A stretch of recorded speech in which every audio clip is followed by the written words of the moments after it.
Саламатсызбы, доктор Гүлайым. Менде биринчи суроом бул эмне үчүн макулдугуңузду бердиңиз? Кайсына? Министрликке эмне үчүн макулдугуңузду бердиңиз? Мектеп системасы боюнча биз билим берүү системасын өнүктүрүү зарылдыгы деп сунуш берди. Мен ойлондум, чын эле ойлондум, оор абал. Мен корком дедим. Корком, анткени бул өтө жооптуу жана өтө кооптуу иш.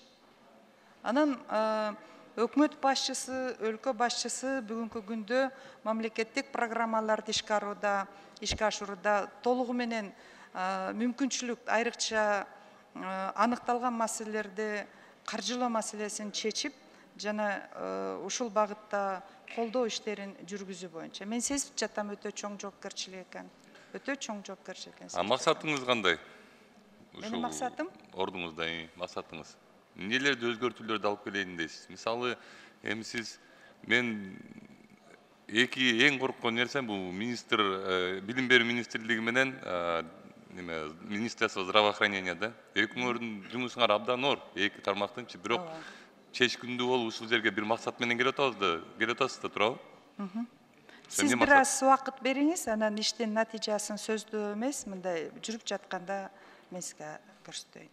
Рахмат. Анда айтып кетейин деген менден көп ата-энелер суроолорду көтөрүп атат болуш керек. Просто мен алдын ала суроолорду берип койду, ошон үчүн сизге суроо эмес, мындай совет катары айтып кетейин дегем да. Эң биринчиден бул базарда сатылган китептер менен, жана контрафактный китептер менен күрөшүңүз.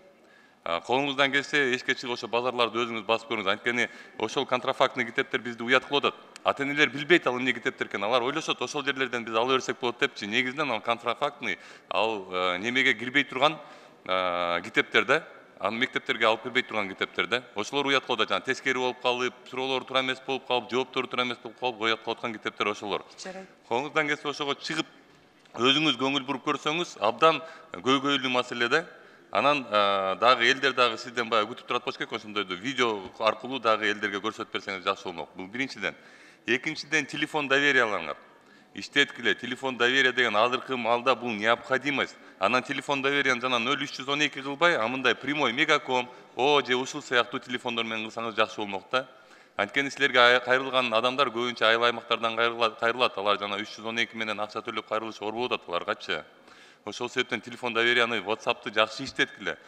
Мына мен телефон довериям жана WhatsApp'тын колумда, мен билем ал абдан оор нерсе экен. Ар бир адамга жооп берип туруш, кээ бир адамдар мындай майда чүйдө суроолор менен деле келе берет, бирок ошол адамдар ошол суроону силерге эмнеге берип атат? Анткени силер жооп бере аласыңар да ошол суроогочу. Телефон доверияны иштетсеңер, анан дагы айтып кетер жерим бул силер министрликтер, особенно могу соц тармактагы министрликтер, силер эл үчүн иштейсиңер да. Ошон үчүн жана министерствого келгенде жана заборыңарды алып койгулачы. Жанагы эл өтө турган мындай милиция коюп койгон заборыңар барго, ошону алып койгула. Общественный приемный ачкыла, ошол жака элдер келишсин. Жаман болосуңар министерстволор, ичине киресиңер да, ачыгын айтып кетейин, ичине киресиңер да жок болуп кетесиңер ошондон арчы. Элдерге бул жаман көрүнүп атат. Элдер силерди түшүнбөй атат. Ошон үчүн элдерге ачылып берсек жакшы болмок да. Жанагы кирип келгенде милиция туруп жана неме поручень деп кой, ошондой турбай, ошону алып койгула, колуңардан келсечи. Общественный приемный ачкыла ошол жерге чоңураак кылып, специалисттерди отургузгула. Рахмат.